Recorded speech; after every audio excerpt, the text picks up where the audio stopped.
Welcome aboard the Ferry of Knowledge. My name is Luca, and I'll be your captain tonight.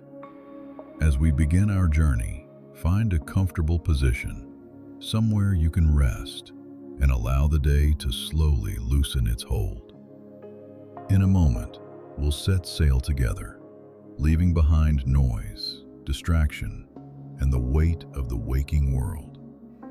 Take a deep breath in through the nose and out through the mouth as the Ferry of Knowledge quietly departs.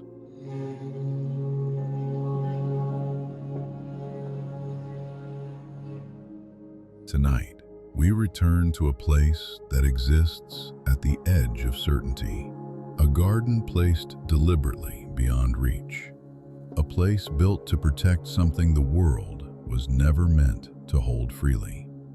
And at its center, a guardian created for a single, unending task. This is the story of Ladon, not as a symbol or a meditation, but as a consequence. A creature born because something priceless needed to be kept away from everyone.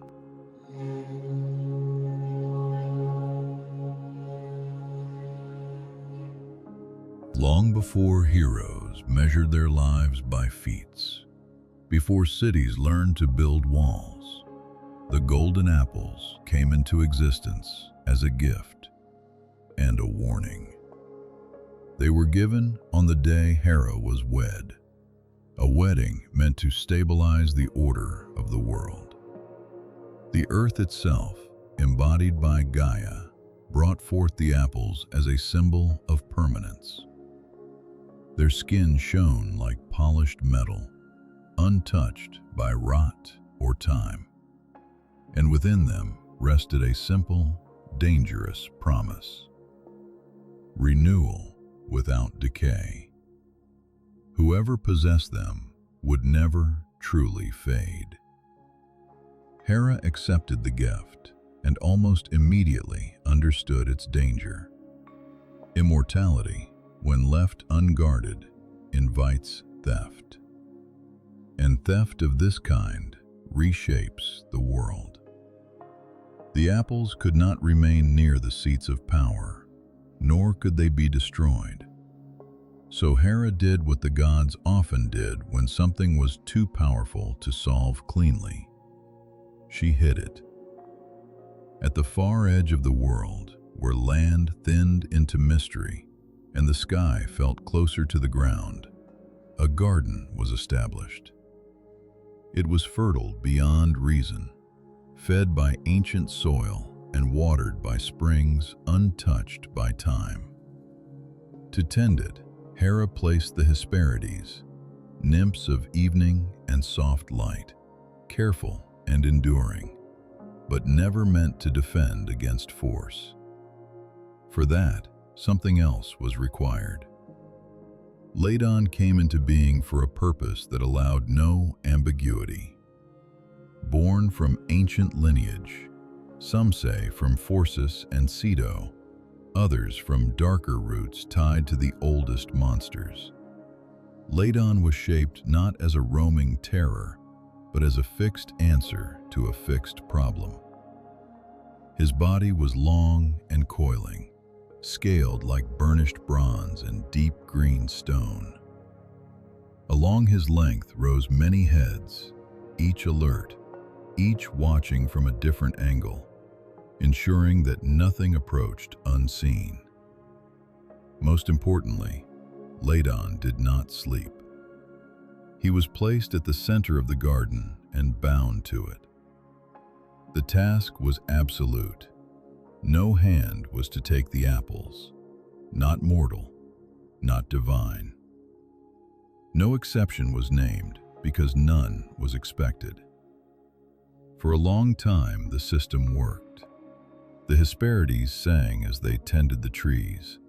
The apples ripened and remained where they hung. Visitors came rarely, and when they did, they turned back. Ladon did not chase. He did not threaten. His presence was enough. Coiled around the tree, eyes always open, he turned curiosity into retreat and ambition into caution. Word spread slowly, then more quickly. Stories moved faster than Ladon ever could. Tales of a tree that granted renewal, a fruit that defied age, of a guardian who could not be tricked. Some dismissed the rumors. Others believed and stayed away. A few listened more carefully, storing the knowledge for a day when need would outweigh fear. That day came when a man burdened by tasks that were never meant to be survivable was given one final command. He was told to bring back the golden apples.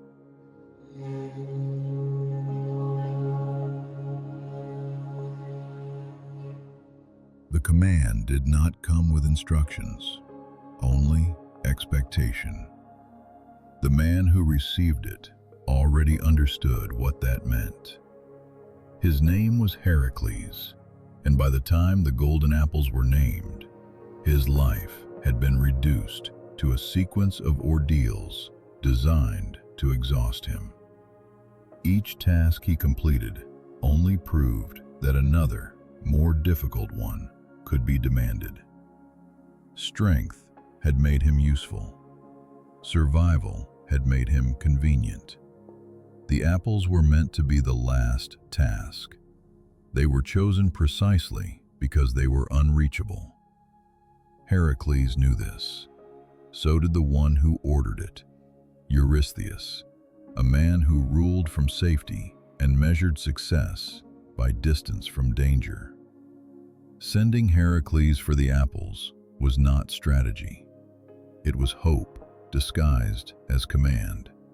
Hope that the world would finally solve the problem of Heracles by ending him.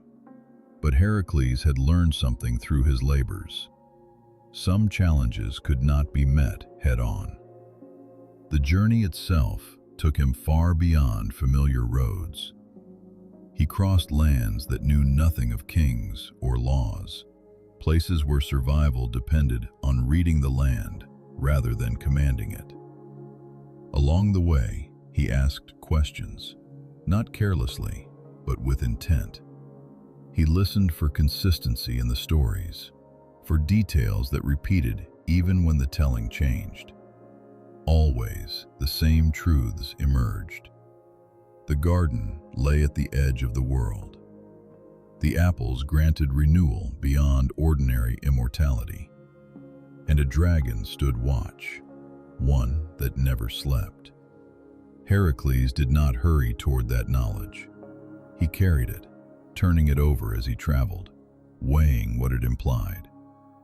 A guardian that never slept could not be waited out. One that did not roam could not be drawn away easily. Whatever approach he chose would need to account for permanence. Meanwhile, at the edge of the world, Ladon continued his watch.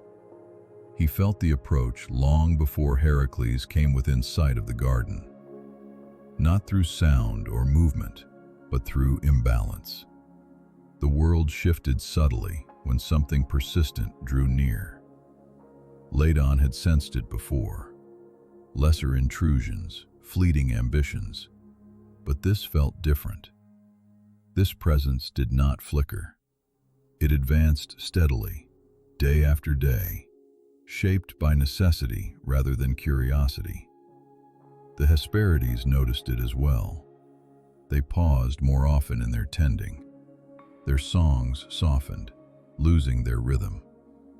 They spoke among themselves in lowered voices, recalling older warnings, older promises.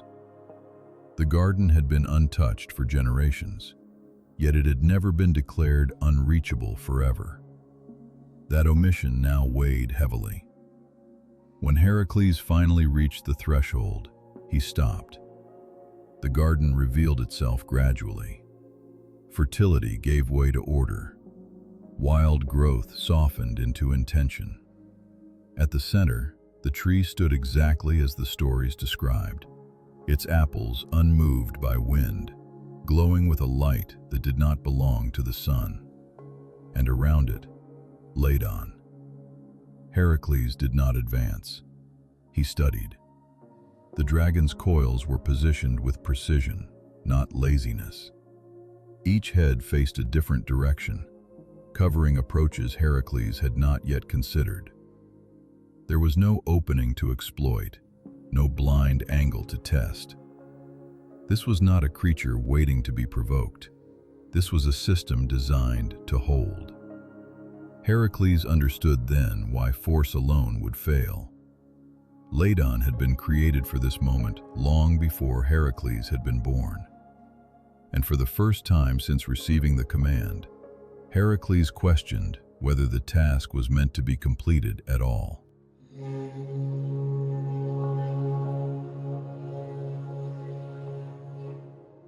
Heracles withdrew from the garden without being seen. He did not retreat in defeat, but in calculation. The sight of Ladon had answered questions that no rumor could settle. Strength alone would be wasted here. The dragon's body formed a living barrier, and his many heads ensured that no approach went unobserved. There would be no sudden rush, no blind spot to exploit. Anyone who tried to force their way through would simply be worn down and crushed. So Heracles did what the labors had taught him to do when strength reached its limit. He sought context. Not far from the garden, the world changed. The fertile edge gave way to older, harsher land, where the ground bore the marks of beings who had walked it long before cities learned their names. There, Heracles found the Titan who carried the sky. Atlas stood bent beneath the vast weight of the heavens, his knees locked, his arms raised, his body fixed in an unending strain.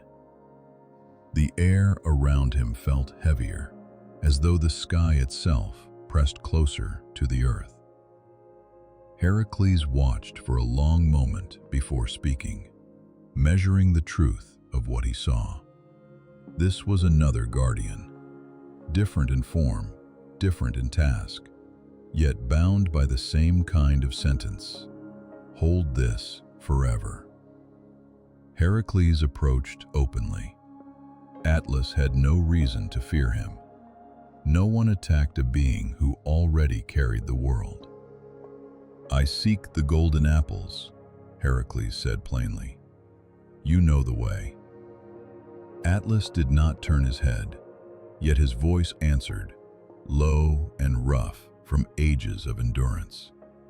He knew the apples well. He knew the garden, and he knew the dragon that guarded it. "I can retrieve them," Atlas said after a pause. "Ladon does not bar my path." There was a condition implied in the silence that followed. Heracles understood it immediately. "I will hold the sky while you are gone," he replied. The exchange changed everything. For the first time in ages, Atlas felt the possibility of movement. For the first time, Heracles stepped into a burden greater than any labor yet assigned.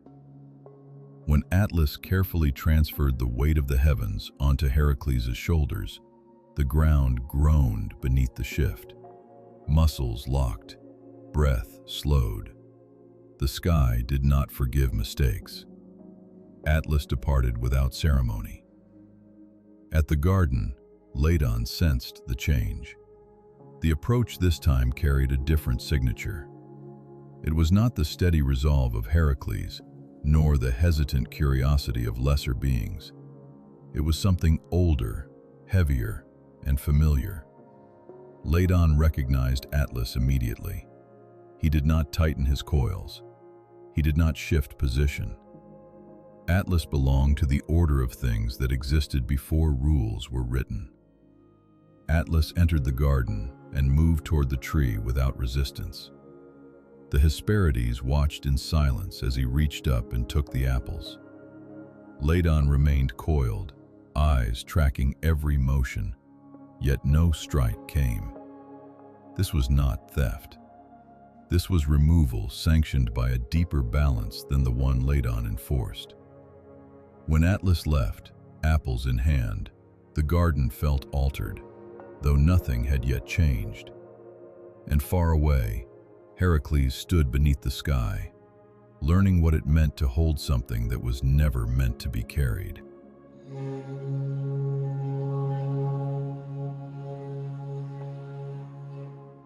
Heracles held the sky longer than he expected. At first, the weight arrived as pressure, vast, immediate, and crushing. Then it became something more precise. The heavens did not simply rest on his shoulders. They demanded balance. Every slight shift sent strain through his arms and spine. He could not bend. He could not step. Even breath required intention. This was not a test of strength alone. It was a test of endurance without movement. Time passed differently beneath the sky. Heracles marked it by the ache in his muscles and the slow burn along his shoulders. He had lifted mountains, wrestled beasts, endured wounds that would have broken other men. This was different. This was continuous. There was no strike to answer, no enemy to overcome, only holding. When Atlas returned, the apples gleaming in his hands, the Titan did not rush. For the first time in ages, he stood upright. His shoulders rolled slightly, unfamiliar with freedom. The sky, balanced on Heracles, remained steady, indifferent to the exchange that had allowed it. Atlas studied Heracles with something like curiosity. "You have strength," he said, "and patience." There was no cruelty in his voice, only opportunity. Atlas spoke of taking the apples himself to their destination, sparing Heracles the burden of travel. He offered it as relief, as kindness, as a solution. Heracles listened, unmoving. He had learned by now that offers often hid conclusions already decided. "I agree," Heracles said at last. "But first, take the sky back for a moment. Just long enough for me to adjust my grip." Atlas hesitated. The request was small, reasonable. He had carried the sky for ages. One more moment seemed trivial. Carefully, he stepped forward and reclaimed the weight, settling it back onto his own shoulders. Heracles straightened. Then, without ceremony, he took the apples. Atlas realized too late what had happened. The exchange was complete. The burden restored. The task undone. Heracles departed without lingering. He did not run. He did not boast. The apples were not trophies. They were obligations, heavy in a different way than the sky. At the garden, Ladon felt the absence fully now. The apples were gone. The tree stood unburdened. The system he had guarded no longer existed. There was no command that told him what followed. No instruction beyond the one he had already fulfilled. When Heracles returned to the garden's edge, he did not re-enter it. He passed by without challenge, the task already complete. Ladon did not pursue. There was nothing left to defend. Soon after, the balance shifted again. The apples would not remain in mortal hands. Their return was arranged. The garden, once central to the world's safeguards, faded into distance. The Hesperides departed, their role concluded as cleanly as Ladon's, and Ladon himself. Some say Heracles struck him during an earlier version of the task, ending the guardianship by force. Others say the dragon's role simply concluded, and his form was lifted into the sky, where his endless vigilance could continue without burden. What remained constant was this: the apples did not pass freely. The task was never simple, and the guardian did exactly what he was created to do.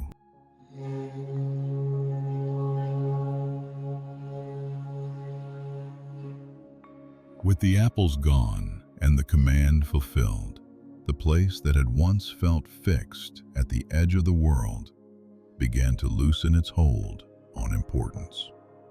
The garden did not collapse. It did not wither. It simply ceased to be a destination. Without the apples, its purpose changed. The tree still stood, rooted deep in ancient soil, its branches spreading wide beneath a sky that now passed overhead without pause. The springs still flowed. The land remained fertile. Yet the pull that had drawn whispers, rumors, and ambition across generations faded, as if a tension long held had finally been released. Ladon remained where he had always been, for a time. No command arrived to replace the one that had guided him since his creation.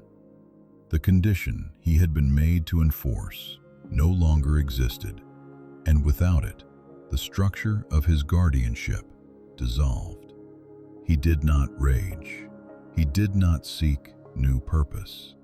The logic of his existence was simpler than that. A task completed did not demand replacement.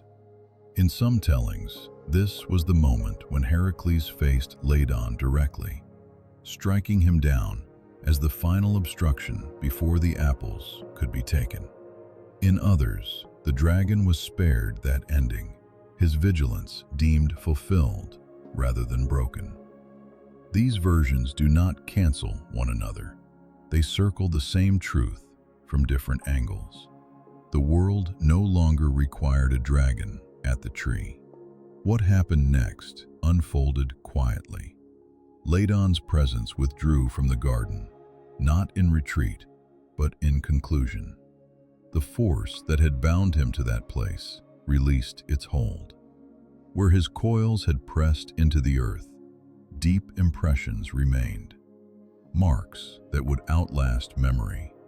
Creatures passing near slowed instinctively, sensing that something immense had once rested there.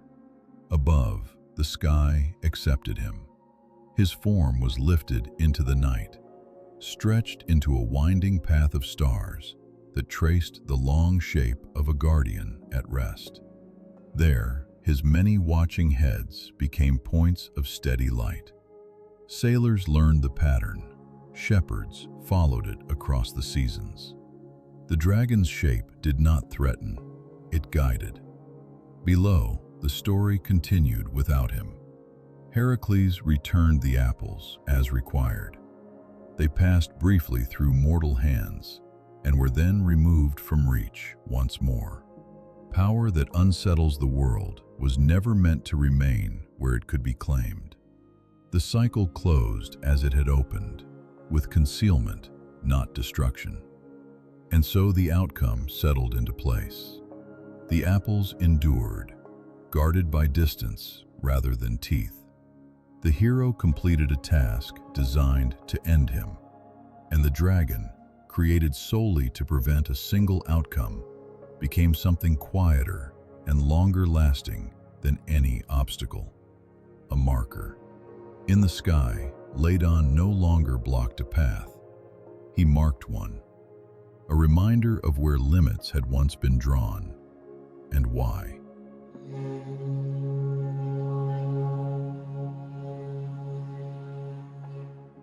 Long after the garden slipped from maps and memory, its influence continued to surface in unexpected ways.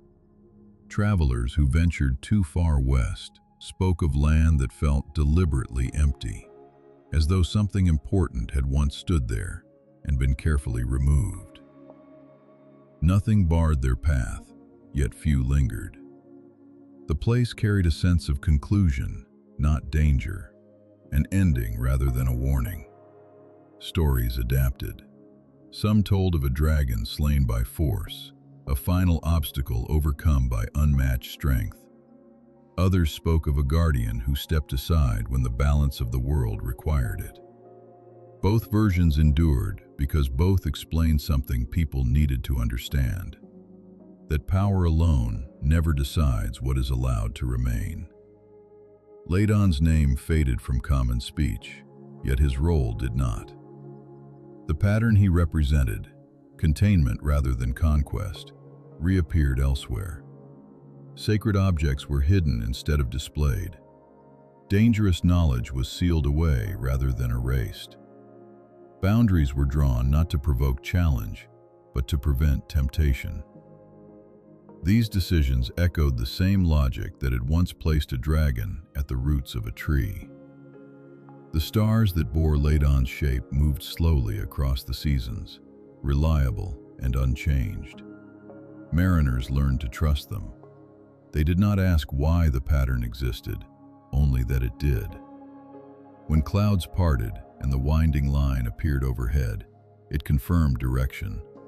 East and west regained meaning. Distance became measurable again. Below, the world continued its work. Kings ruled and fell. Cities rose near coasts once thought unreachable. The apples were spoken of less often, mentioned more as legend than desire. What they promised was no longer imagined as attainable, and so ambition turned elsewhere. This too was part of Ladon's legacy.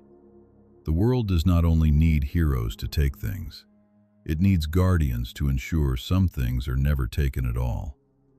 And when the need passes, it needs the restraint to let guardians go.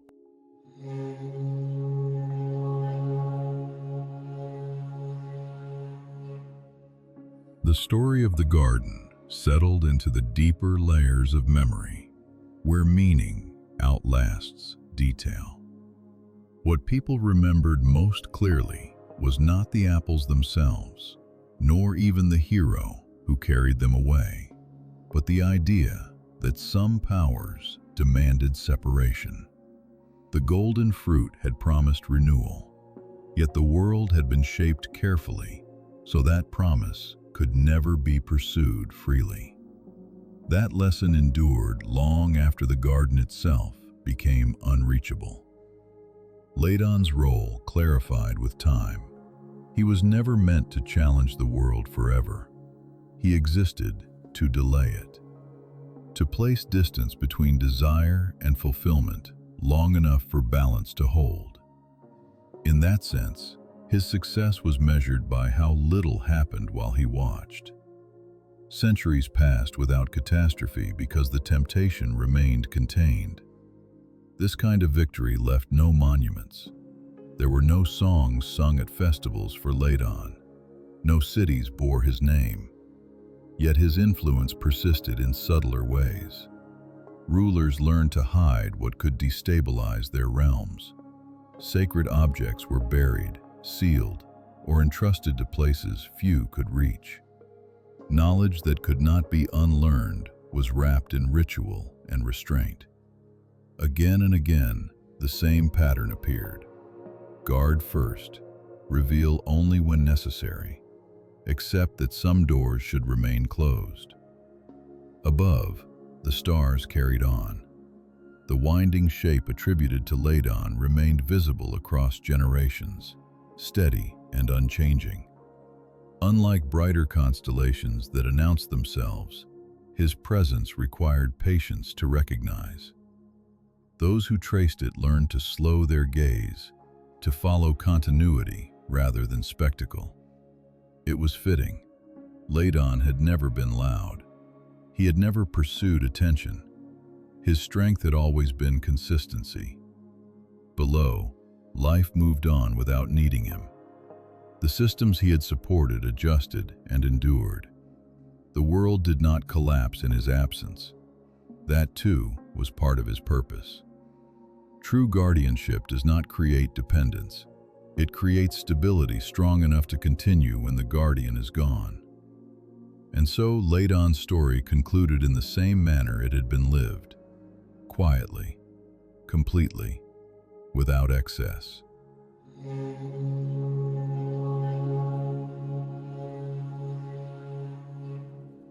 As centuries passed, fewer voices spoke the names tied to the garden. Yet the structure of the story remained intact. When people tried to explain why certain things were kept beyond reach, why some knowledge was restricted, why some power was hidden rather than claimed, they often reached for older language. They spoke of boundaries set by the world itself, of limits that existed before law, before custom. Even when Ladon's name was forgotten, the reasoning that had created him endured. The golden apples became a reference point rather than a desire. They appeared in teachings as an example of power that solves one problem by creating many others. Renewal without consequence sounded appealing. Yet the world had learned that such gifts distort balance. Lives lose urgency when endings disappear. Effort weakens when time becomes endless. The apples were removed not because they were evil, but because they were incompatible with the rhythm of the world. That understanding traced back to the moment they were hidden. Ladon had enforced that decision without interpretation. He did not weigh outcomes or question motives. His presence ensured that the choice to conceal the apples could not be reversed casually. In doing so, he protected not just the god's order, but the structure of mortal life itself. The sky reflected this permanence. The constellation associated with Ladon did not dominate the heavens. It did not blaze. It remained stretched and winding, visible only to those who searched patiently. Navigators came to value it precisely for that reason. It did not shift unexpectedly. It did not vanish with changing seasons. It offered reference rather than spectacle. Below, the places once influenced by the garden grew ordinary again. Paths crossed through the land without resistance. Grass reclaimed old impressions. The springs continued to flow, no longer guarded, no longer coveted. Nothing marked the spot as sacred, except a lingering sense that something deliberate had once been completed there. This was how Ladon's work ended, not with collapse, but with normalization. The world did not miss what it no longer needed, and because of that, the balance he had upheld remained intact.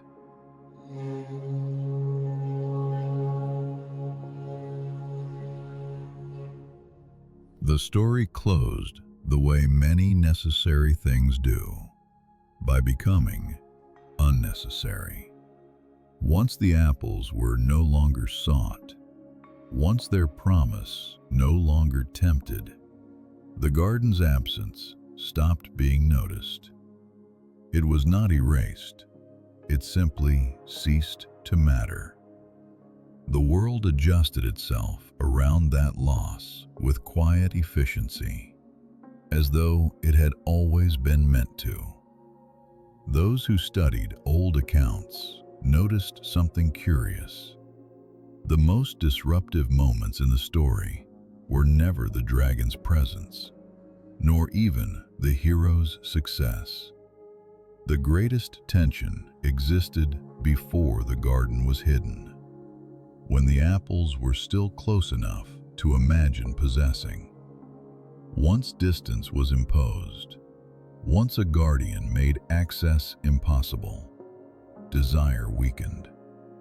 Conflict faded before it could fully form. This, more than any battle, was Ladon's achievement. He did not change the world by acting upon it.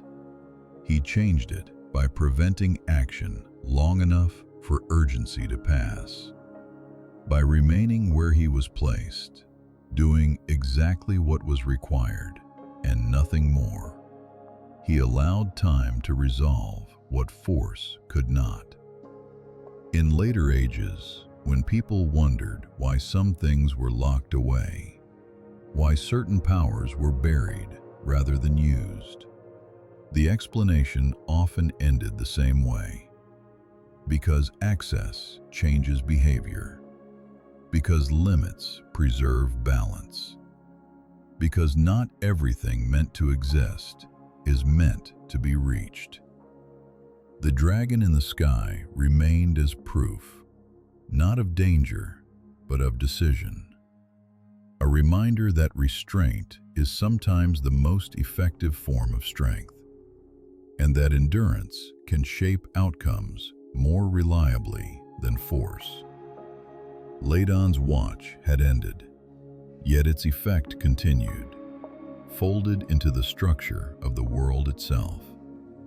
And so the night carried on, steady and untroubled, guided by patterns laid down long before anyone thought to look for them. Nothing more needed to happen. The balance held.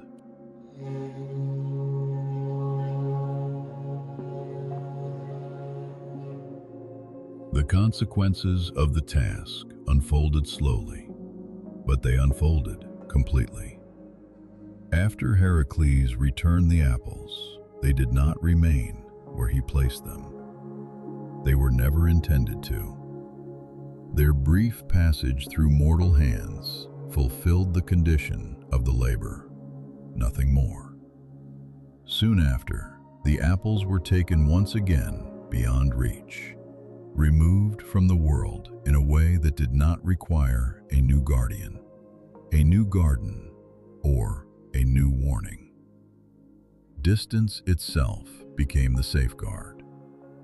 With that removal, the chain of cause that had begun with Hera's wedding gift finally closed.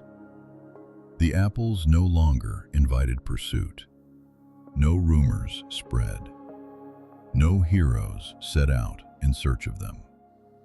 The danger they posed faded, not because it was defeated, but because it was rendered irrelevant. This was the final outcome Ladon had existed to ensure. The garden, emptied of its role, did not disappear. It remained as land often does when history moves past it, quiet, fertile, and unremarkable. Paths crossed it without ceremony. Nothing marked it as the edge of the world any longer. Whatever power had once gathered there had completed its purpose and withdrawn. Ladon did not return.